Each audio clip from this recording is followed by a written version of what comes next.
347 voix pour, 151 contre. Sans surprise, le projet de loi contre le séparatisme islamiste, rebaptisé projet de loi confortant le respect des principes de la République, a été adopté en première lecture à l'Assemblée nationale ce mardi, notamment grâce au vote des députés de la majorité présidentielle.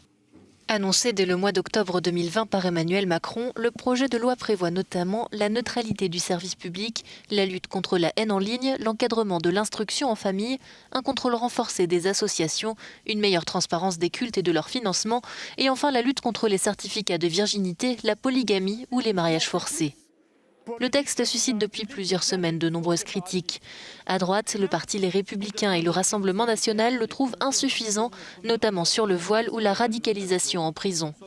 À gauche, certains soutiennent le projet, mais beaucoup le dénoncent. Les Verts parlent d'une opération de communication qui ne cible pas les problèmes de fond. La France insoumise dénonce, elle, un texte inutile qui stigmatise les musulmans. Un point de vue partagé par de nombreuses associations et personnalités musulmanes qui manifestaient dimanche à Paris.